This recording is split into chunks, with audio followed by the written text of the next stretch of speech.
Hello, everyone, and welcome back to the 16 millimeter film crew. I'm Cindy. And I'm Dale. You can watch us on YouTube. You can like and comment on our YouTube videos and subscribe to our YouTube channel. You can listen to us everywhere podcasts are found at 16 millimeter film crew podcast. And you can visit us on our website at www.16millimeterfilmcrew.com.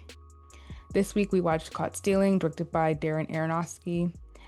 When his punk rock neighbor asked him to take care of his cat for a few days, New York City bartender Hank Thompson suddenly finds himself caught in the middle of a motley crew of threatening gangsters who all want a piece of him. This movie stars Austin Butler, Regina King, Zoe Kravitz, Matt Smith, Liev Schreiber, Vincent D'Onofrio. Oh, sorry if I butchered that. Benito Martinez Ocasio, Griffin Dunn, and Carol Kane. So, Del, what are your thoughts about this movie? Um, this movie, like once I will credit Darren Aronofsky for his direction. Like he's one of the best directors I think in the industry right now. I'll praise Austin Butler's performance. Um, but this movie, like I don't know, for the I want to say, can I say modern moviegoer? Like I guess for the modern moviegoer, I don't think they'll enjoy this movie much. There's a lot of talking and it's kind of really slow pacing with interspersed action in between. Um, but this movie really gives me this movie would be perfect in the 90s, early 2000s era, about to like 2010. Like that movie gives me a vibe that fits that era. And I think that's mostly due to the sentimentality of us, of course, having consistent sequels or franchise has shifted. So the style of storytelling is drastically different. This thing kind of reminds me very much of uh the Seven with Brad Pitt. Like Austin Butler gave me a very much Brad Pitt esque performance, or like pictures from that era. It reminded me very much of it, so it feels like out of place right now. And I think that's also a credit. I think this movie so far has only done like 5 million in box office totals. So I think and also the lack of marketing behind it, because I didn't hear much about it either, except for a few clips on with Darren Aronofsky like talking about the movie and wanting Austin Butler to do physical act stunt performance. So if you're not really in the film circle, you would really heard nothing about this movie. So yeah, it's not really something most movie going fans would probably look forward to watching. Um, I really enjoyed this movie. I had a lot of fun with it. There were some things I didn't like, but I liked, first of all, that this is a very different movie that Aronofsky makes. He makes Mhm. like very like, well, actually, I won't say that. I think he is good at playing with genre. Like Yeah. every most of the that he does are very different from each other, which I think is good. Mhm. I think there sometimes can be a little self-serious sometimes. So this was nice because it wasn't that. Like this was just like fun entertainment, like action movie. You know exactly where it's gonna go, but you're still having like a good time. It's 90s nostalgia, good music, like great acting. Um, and it's like there are twists and turns that you're not really expecting some of it. Like you know where things are going to end up, but like Austin Butler's going to be fine. But Yeah. like in terms of some of the other things that kind of get thrown in there, I think it's fun and like surprising. Like I love that Bad Bunny is acting. I think that's great. And spoiler for the ending, Laura Dern is his mom, which is Yeah. awesome. Awesome. Yeah. I loved seeing her in this. So it was like nice little twists and turns and stuff. So I did enjoy it. And I again like this is an adaptation of a book, but like again, I like that it's not just like from a franchise. Not that I have any issues with those movies if they're done well, but it's just nice to have a change of pace that like the last couple movies I've seen have Yeah. not been attached to anything else previously. It's like it's been pretty original or just from a book that I definitely never heard of this book, so it was nice. Um, I think Austin Butler is fantastic. I Austin Butler is like I want it. It's interesting because like I've seen him and stuff. but I feel like he's not like in everything, which I enjoy. Yeah. Like I enjoy because there's certain actors that you like will literally see in like a couple of Pedro Pascal, for example, is like in so much stuff this year.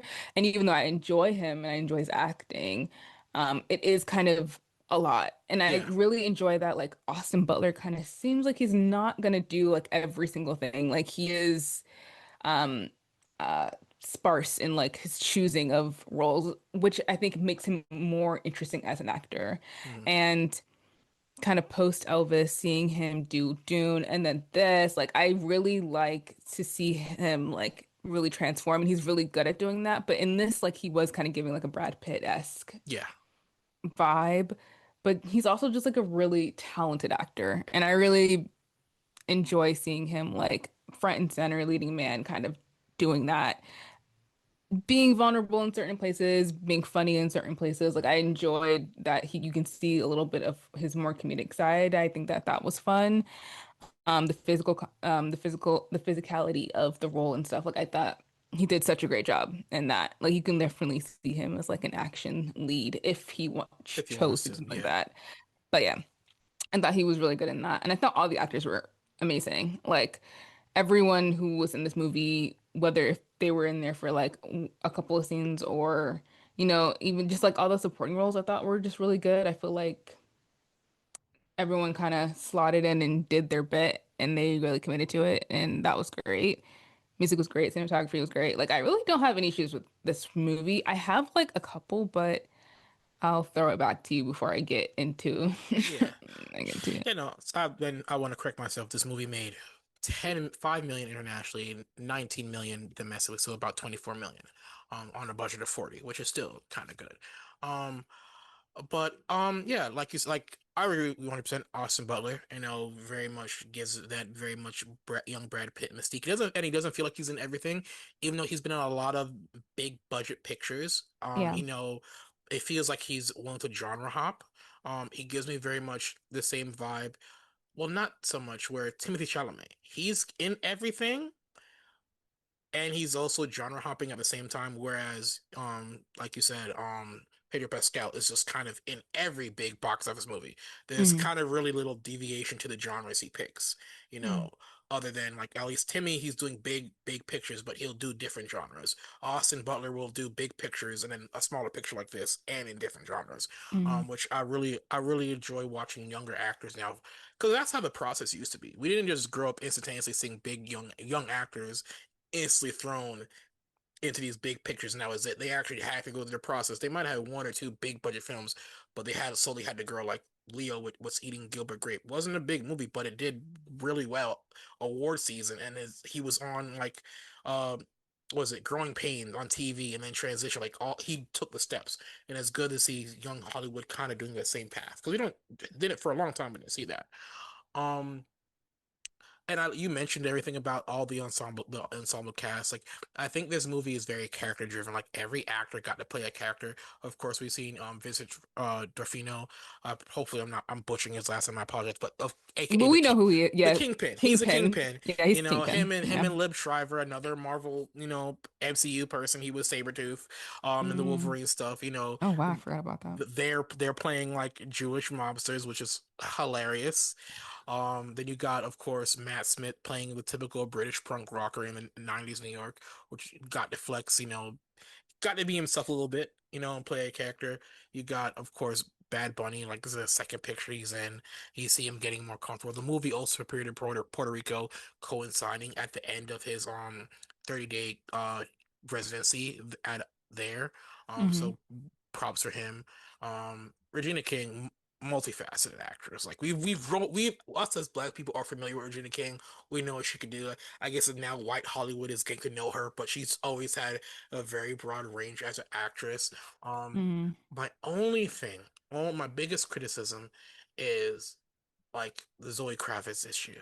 Like Yeah. the black Let's get girlfriend into it. or the black girlfriend is only in the movie for like 10 minutes and then she's killed off screen and then we see the body. Like I feel like that's a waste of a casting and a waste of a plot point as well. Like I'm that part just like that's when that scene happened I was like that just really got me upset. Like Yeah. Yeah, so let's talk about the Zoe Kravitz of it all because I think that that is one of the biggest issues I have with this movie is that character that okay, first of all, let me say this. The marketing for this movie was surrounded by Austin Butler and Zoe Kravitz. Like they were pushed the most Yeah. because they are, I guess, the most popular out of them and Matt Smith, I would say, the Yeah. most popular and culturally, mainstreamly, whatever. And for her to die literally 20 to 25 minutes into the film was so ridiculous because it's like you were pushing these people, you're pushing her specifically, to market this film that she's barely in. And I've seen other films do that. I can't remember off the top of my head who else did it, but it happened semi recently. And I'm just like, why are you pushing these people who aren't even in the movie, really? I Yeah. remember in like the end season of Mr. Robot, with Rami Malek, the main girl who had been in all the seasons was not at the premiere or not doing any press whatsoever because she's dead in the se in that last season, which makes sense. It's like, why would you show up and do the press if you're not even really in it? Like, Hmm. and I get it, like Zoe Kravitz is a big draw, but like then you should have extended her character. Like if Yeah. that's what if you wanted to, play those cards, make sure she's in the film. So that was one of the things that kind of pissed me off. The second thing is also because she is they really give Zoe Kravitz like the same kind of characters to play, which is like hot, cool girl. Manic Like, pixie dream girl kind of thing. yeah, like Yeah. sexy in lingerie, smoking a cigarette, like that Zoe Kravitz. But I'm just like, I really feel like I would be annoyed if I would be annoyed at my agent, one, but like I would also be annoyed the fact that like you're getting the same kind of roles. The only roles that she did that she has that actually has like depth, in my opinion, is like the character she played on High Fidelity and then Yeah. Catwoman. Yeah. Like they gave her stuff to do in that actually had more to do than just her like walking around in a sexy outfit. Like Hmm. I feel like and to me, that feels like high key disrespectful. And I mean, I'm not gonna say anything about like the race stuff because Regina King is in this movie and she's a huge part of this movie. So I'm not gonna be like, you don't like black women. What I'm saying is that like the role of Zoe specifically, I think, is something that I'm not feeling. Like I don't like how she's being kind of boxed into this one thing and that directors will be like, "Oh, show up in this movie, great director, you're gonna work opposite like great actors, show your tits and then die." Hmm. It's like, what? I would be pissed off if I was her. Like I would be like, I have other skills. Like I can do other stuff. Like give me the stuff to do. But to me that's also like a Darren Aronofsky problem. The way that he depicts women is weird. Like I've had issues with this since Black Swan. He does stuff where you're just like, huh? Like in Black Swan, there's a scene where Natalie Portman and Mila Kunis just have a full-on like lesbian sex scene, and you're like, okay, well, what did this have to do with like, is this a part of her like mental breakdown? Like, why is this in here? And the same thing happened in Mother with Jennifer Lawrence, where you're just like, why did you put some of these scenes in here? It's like that it's giving very much like male projecting their own fantasies using these beautiful actresses to kind of play out whatever is going on in their head.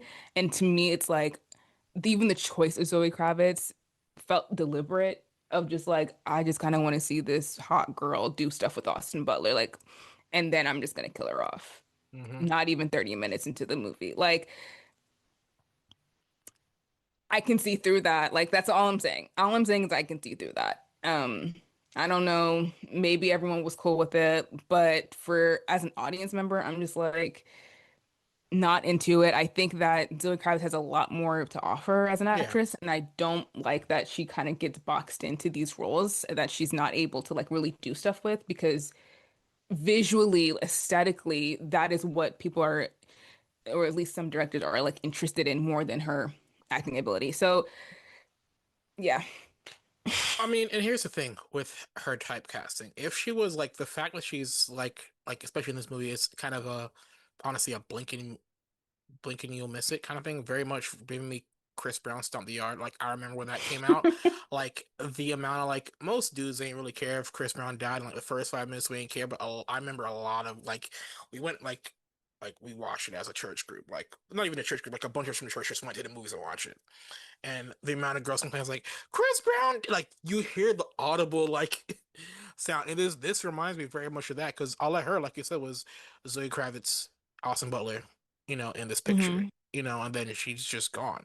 And for Zoe Kravitz, and I mean, it's not a knock on her. She has that an aesthetic that works with these kind of settings. Like, of course, like you said, high fidelity. Like, she really, really works. Like aesthetically, like her mother. She really works in like 90s, early 2000s, very much grunge era. Like, if Hmm. they ever decide to redo Rent, I see her taking Rosario Dawson's role. Like that, she has that aesthetic, and it's not a problem with having that aesthetic. But if she was given like if there are a swath of movies that had that aesthetic in that style, her I'd be happy with it. It's very much Keira Knightley being really stuck in like Victorian era romance films for a long time. The typecasting is fine, but for Keira Knightley, the roles are always there. She like, okay, we're always Yeah, gonna do that's the difference. we're gonna remake Wuthering Heights for like 20 times. Keira Knightley's gonna be in that. We're gonna have her Mr. Darcy, like all those films that fit that aesthetic. She was busy and booked. Whereas because Zoe fits that a grungier aesthetic, a very 90s aesthetic, those films are rarely made. So she like when a part does come over for her that fits that aesthetic, and she like dies 10 seconds in, you're kind of like, what the hell, you know? Yeah, I felt shortchanged Yeah, because it was marketed to me that she was going to be a prominent figure in this film. So for her to die was just like, well, why did you do that? Like, I don't know. yeah, I was not a fan of that decision at all. Top to bottom, that kind of brought the movie down for me, especially because she is just like the girlfriend who helps and then dies. Like, we know nothing about that character. yeah. So that's I don't know, that kind of sucks, and I'm not really into it.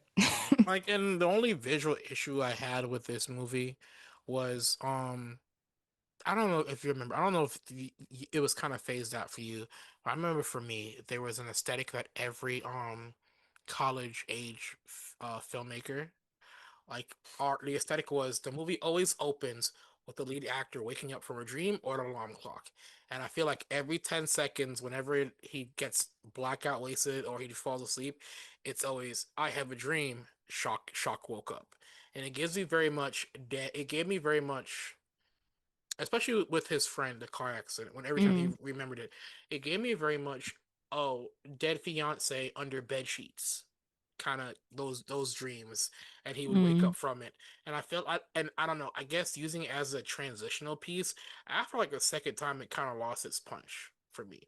Yes, I understand that it was an important moment in his life and it impacted him and set him down his path of constantly running. Um, but everybody also understands that because everybody has a dream of a regret and we wake up from it and we're back, but using it as many times as he did, I was like, all right, bro, you can switch it because we just saw Zoe Kravitz die. The only time you remember Zoe Kravitz's face is when Regina King as Detective Roman was showing him pictures. Like you could have switched it up a bit. Like Zoe Kravitz's character is his girlfriend, is the freshest death to him. There is no reason why he should not have also remembered her, and that in those sequences as well. Yeah, I feel like once we get the backstory of like what happened in his youth, we didn't have to keep flashing back.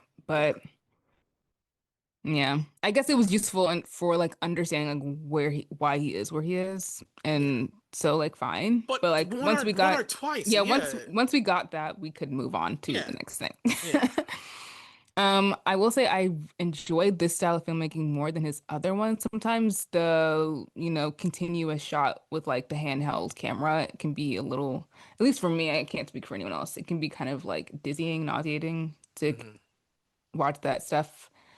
I had a hard time watching like Alfonso. Not is it Alfonso Cuarón? No, it's Alejandro Inarritu because Mm, he had done the same thing with his film, yeah. Birdman, and I was like, "Ooh, I feel nauseous." But so I like the change of pace that we're not doing. We're not doing that in this movie. Um, but also like there is something about a character who is like constantly getting injured and still is like fine. Like there's like you do have to suspend your disbelief for some of it because like the amount of injuries that this man has occurred. Didn't he like lose a kidney? Like how is he even Yeah. still like able to function properly? Yeah. He wouldn't be. That's the answer to that. It's He like wouldn't be, no. so it's sometimes it's just like really like you're able to do all of this like okay. Okay, sure. But I do like that some of the things that they were depicting in the film and even just how they shot it, like how they shot New York, and it wasn't like a glamorous, pretty, landscape. It was like gross It and was New dirty. And York. it's It like, was New yeah, York. Yeah. that's New York. Yeah. And like no one has money. And like, yeah, Yeah. I thought that that was good because I'm just like, well, that's accurate. Yeah. That's still what New York is now in large part. So, Yeah. I was watching, I was like, yeah, this is peak New York in the 90s. This is I remember this. Like this is me. I was like, I remember this.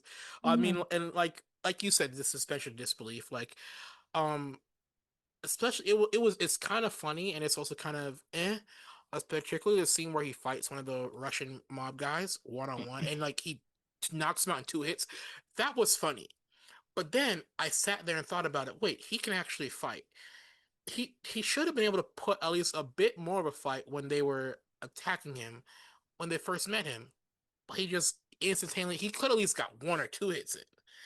And then but when it's one on one, he basically knocks the guy essentially out in like one punch. Like Hmm.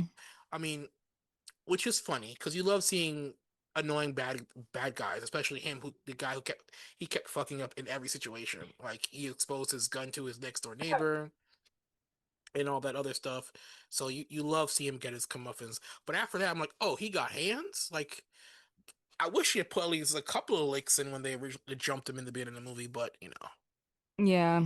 And the ability to like scheme and like come up with different plans and like be on your toes trying to like figure out like considering that he was just a bartender before and he played baseball before that, I don't know if I find that believable that he would be able to be this like master manipulator by the end, but I don't know. It was funny at the end where he's like trying to go to Mexico and he shows that black woman his passport and she's just like all these white people look the same, so sure. yeah, yeah. That made me laugh. I had to explain it to somebody because I guess we live in a world where people are used to having to buy their tickets ahead of time and the security counter checks your ID.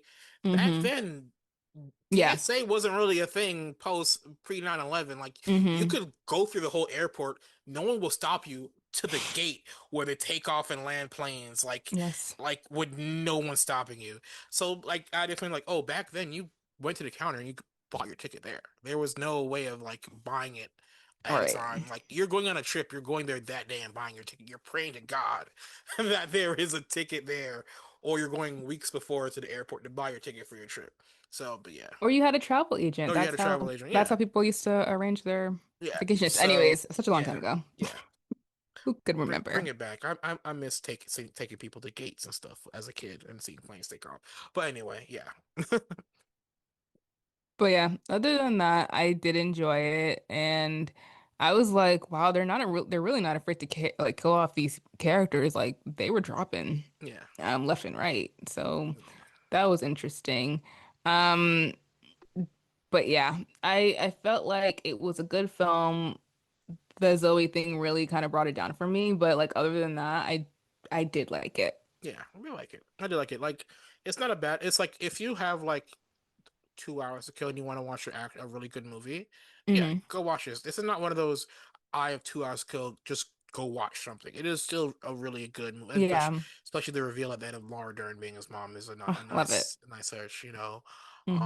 But yeah, and it's also a it's it and the movie like we said a while ago, it is very New York. You got Polish Russian mobsters, you got Jewish mobsters like that Hmm. that clash of different cultures, even though they're, which is fitting. I think Darrenowski's Polish Jewish, if I remember correctly. Yes. But so that kind of understanding of how all those cultures kind of mix, interact in a constant space basis can only come from somebody who's experienced that, and that can only come from somebody who's actually lived in New York. Because even the neighborhoods are like styled particularly differently. Like here in Atlanta, you do have probably West Indian neighborhoods, you have probably Hispanic neighborhoods where you cross into like the Spanish sections of Atlanta, you could really is the only time you really get signage changes and stuff like that. But in New York, every like community has their own aesthetic style that you can instantly tell once you cross neighborhood borders. So Yeah. You're like, okay, that's downtown New York. That's Brooklyn. That's Staten Island. Like, like it, even if you're not even really from there, I feel like if you watched films from that were made there, you can kind of tell where things are set. And I like mhm. that, like what you said, like it's very distinct. Yeah. Um, and I was gonna make one more point, but I forgot what it was. Oh yeah, the only thing I wasn't like loving was Matt Smith's portrayal of like just like the most British stereotype you can ever think about.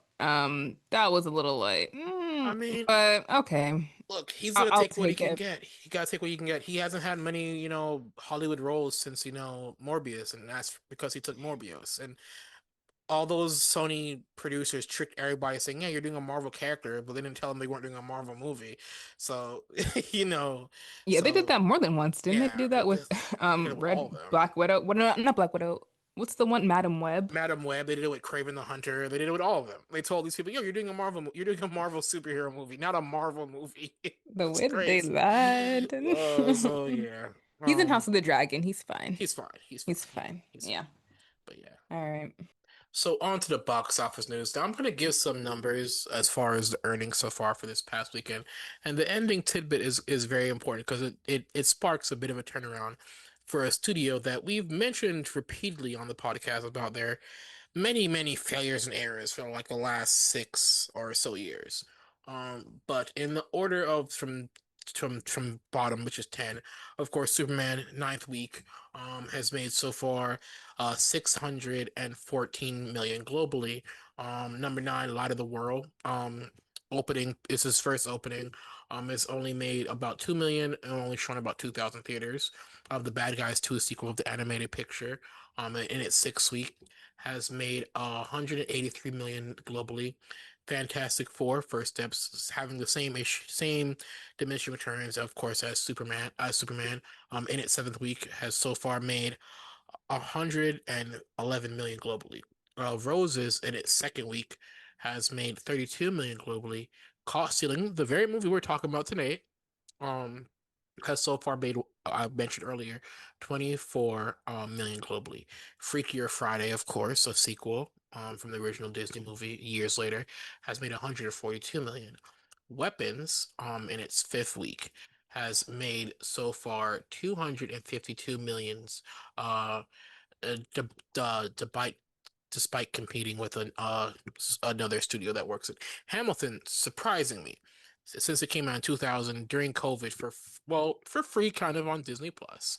Um, only showed in about 200 or 2,000 theaters, pulled in 10 million in those theaters, which is honestly not bad for, a filmed show that was, like I said, on Disney Plus during COVID when it first came out, but also a 5-year-old Broadway theater that was almost about, I guess, 5,000 per screen or per showing they made at Broadway. So really surprising.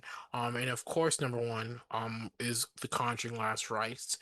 This is the final in this franchise, Warner Brothers Picture. With a budget of 55 million so far, it has made 129, 187 million globally. Um, so yeah, dominating the industry on that end. And that number one picture is a key point because even though the overall box office took in about 124 million this weekend, which is up from like the 60 million I think it made last week, the Conjuring franchise has made Warner Brothers about 250 billion worldwide, on a combined budget of just about 300 million dollars. making it one of Hollywood's most popular franchises ever.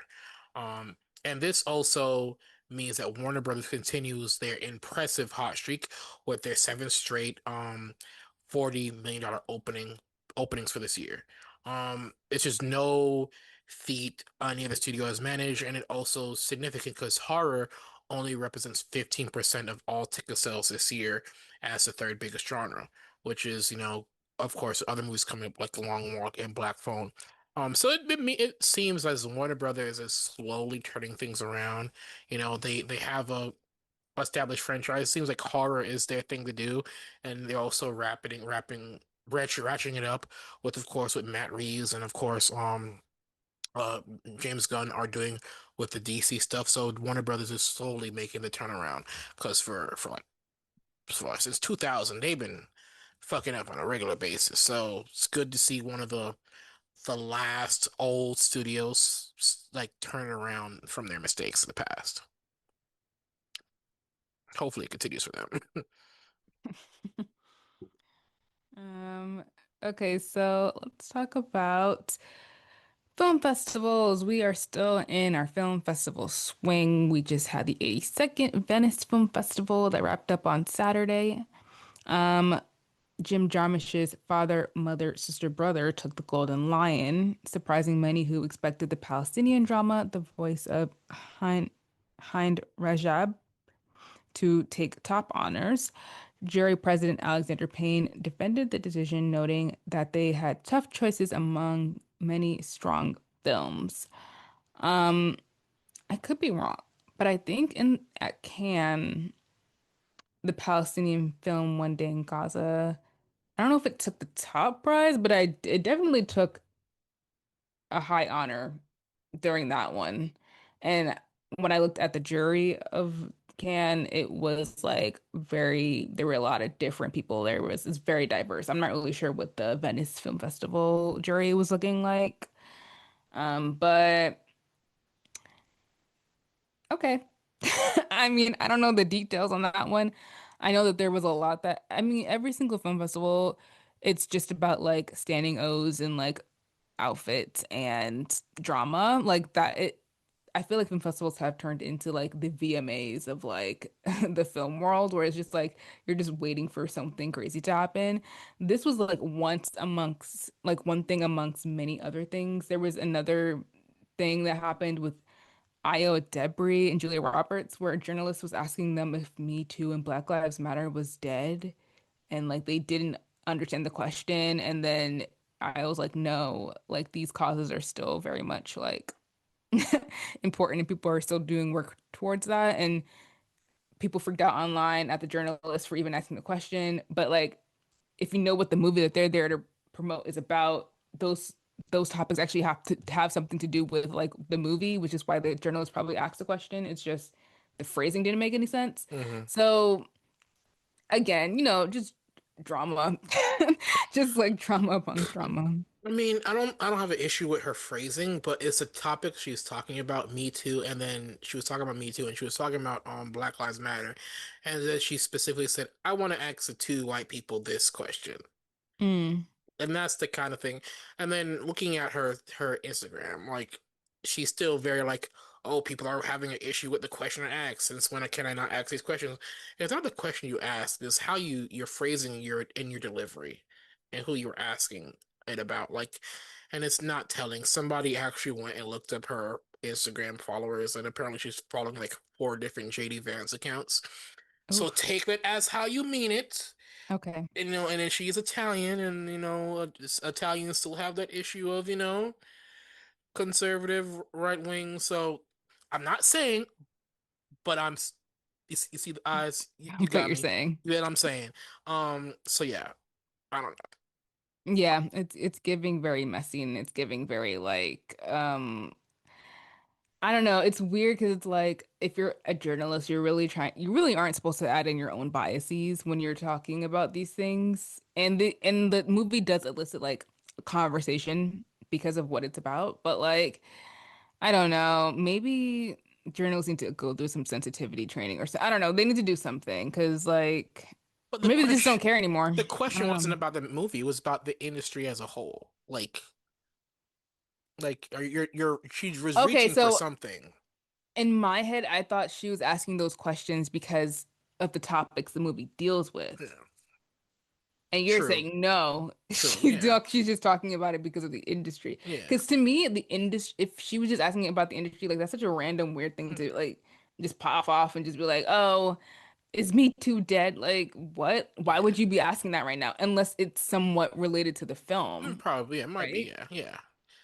Because that's what I mean, it's not exact, I think the movie is sort of about these Tangential, yeah, social movements and how that, affects this like one particular person or whatever. So to me, in my head, that's what it was about. yeah, But I think they were all looking at her like she was crazy because I think they were just like, what are you talking about? Because in my head, she's like, she didn't give like context to yeah. like what she was asking. She just asked if Started. those two things were dead, and it's just like, what?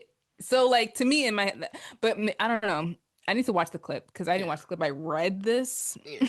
The clip is the clip Let is me get, interesting.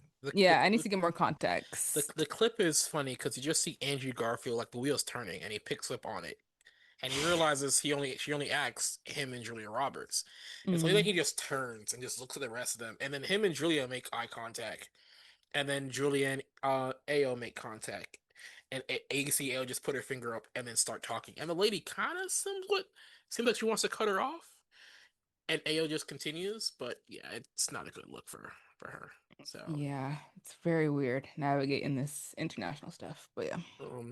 But as we're talking about TIFF and film festivals and the magical world of, how the industry works, so Paris Jackson, the daughter of Michael Jackson, has already criticized the biopic, calling it sugar-coated. This is after Domingo Coleman, attended on this last Sunday, um, an event for AIDS research in Venice, and he told People magazine that her and her brother Prince were very much in support of the film. Of course, Emil Coleman plays Joe Jackson in his biopic. And in Paris herself last Tuesday went on Instagram to reject Domingo's version of events. This is being reported by The Guardian.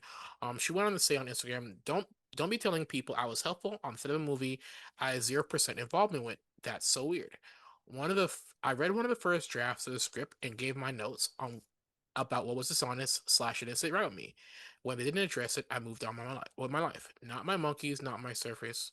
God bless us, Godspeed. She then continued to say, um, so I just butted out and left it alone because it's not my project. If they're going to make whatever they want to make. A big reason why I haven't said anything up to this point is because I know a lot of you guys are going to be happy with it. A big section of the film panders to a very specific section of my dad's fandom that still lives in the fantasy, and they're going to be happy with it. Um, but the best point I think she made in this was she talked about how Hollywood tends to sugarcoat biopics. Um and she said the narrative is being controlled and there's a lot of inaccuracy and there's a lot of just full blown lies. At the end of the day, that doesn't really fly with me. And go enjoy, do whatever, leave me out of it. And I do think it's fact, like I actually did watch a movie. We watched a movie with one of my friends, and it was a biopic. And then I decided to look up what the movie was actually about, which I'll discuss later. But even the people who the movie was about went on to say there was a ton of inaccuracies with said movie, and the timeline didn't make sense because the issue had passed like 6 years before, so there's no problems.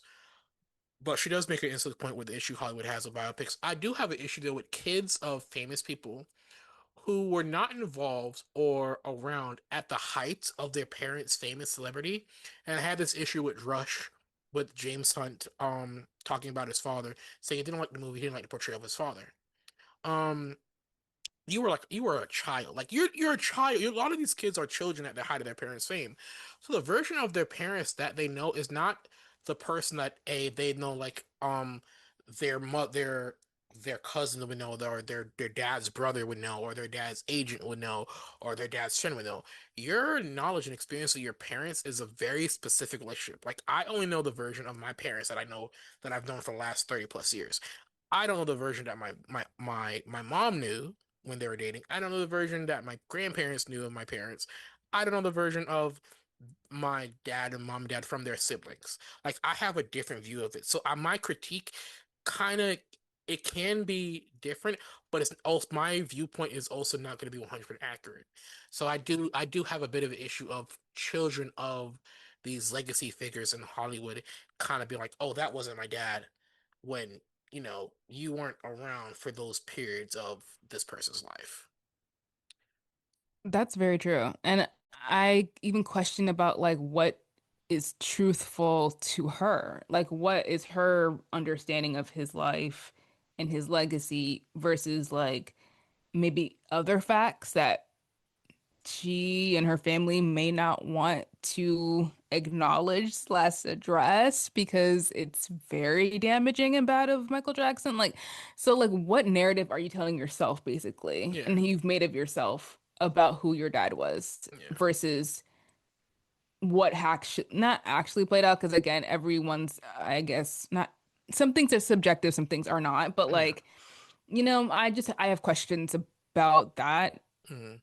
Of course, biopics aren't going to be 100% accurate. They're not documentaries. So you Yeah, can't even that expectation shouldn't even be something that should be made. yeah, I think it's good that they tried to include her. I think that trying to talk to family members and stuff and including them in the process is actually a really good thing.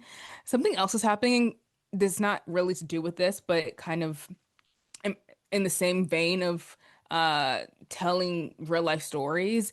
As we know, Ryan Murphy has always been telling, whether it's the true crime stuff, the Menendez brothers, OJ, he tells these kind of stories. He's doing one about JFK Jr. and his wife, right? yeah, But like this his nephew, JFK Jr.'s nephew was like, don't make this, basically. Like he was really upset. yeah, And Ryan Murphy was like, well, you didn't even know him. So, like, why do you even? It's yeah, interesting that you have something to say. yeah, But you can't say, like, first of all, you can't say that about someone's family member because they're going to know them more than you know them. You don't know them at all. yeah, You've never met this person.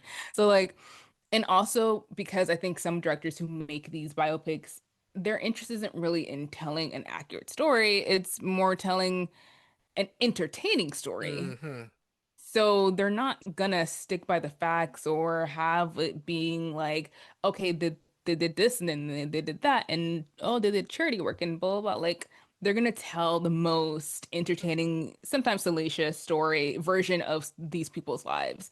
And yeah, I think that's the issue. And then when you don't include family members, it makes it 10 times worse because yeah, it's like, okay, well, there's no cosign in that.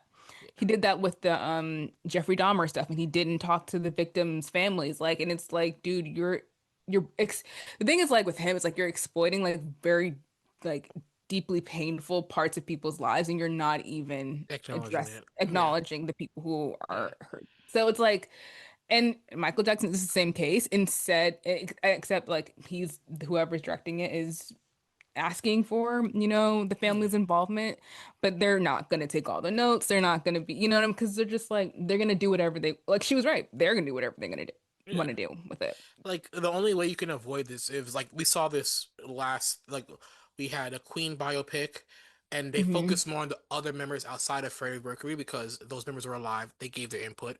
Very little Freddie in it except for a lot of the theatrical parts. Hmm. Rocket Man, Elton John was a producer in it. He had his hands in it.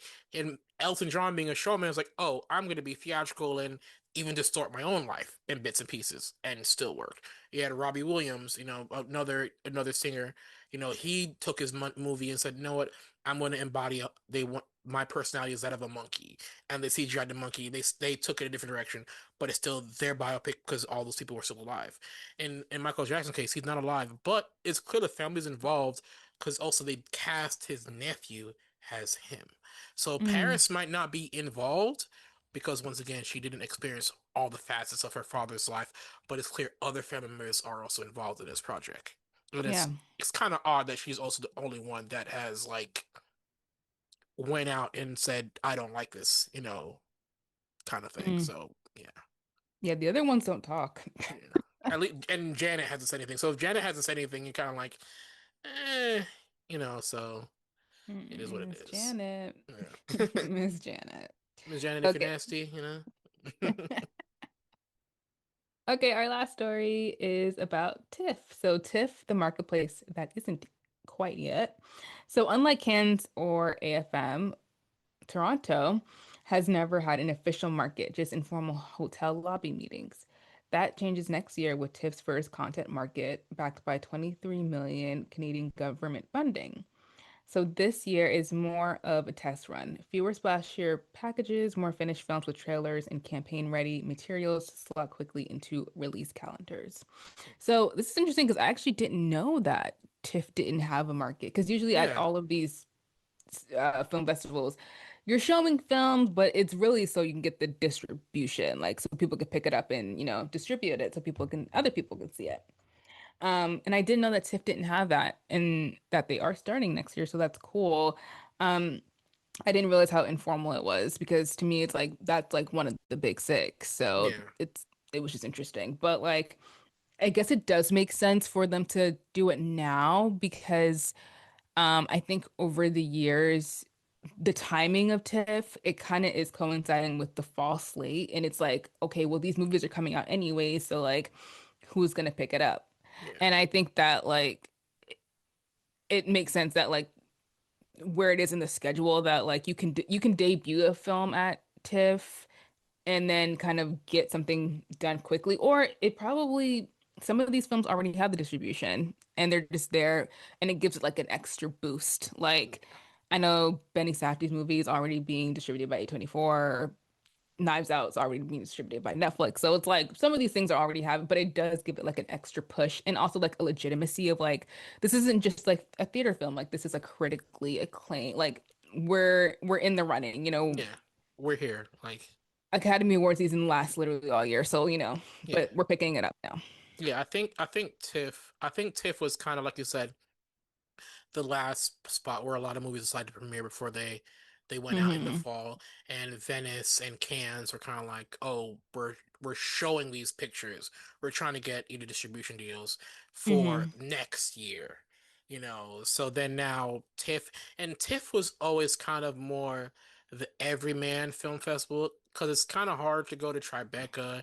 Well, not well, TIFF and Tribeca were kind of the everyman. Like anybody gonna go. Yeah. Whereas Cannes, Venice, and Sundance, really hard for the average film lover if you're not media to get to go. Whereas Toronto, you're like, all right, I'm in Toronto, or I'm in New York. I can go try. I mean, what's playing at Tribeca during a film festival? I can catch a picture. The other ones were kind of like no, Hmm. it's closed Yeah. off to the public. Hmm. So I'm kind of surprised they did wait so long to actually do a market for distribution. So because there are plenty of smaller pictures that didn't do the big Venice splash or can splash that still need to be picked up that are really good on the festival circuit that showcase at Toronto Film Festival. Yep. Okay.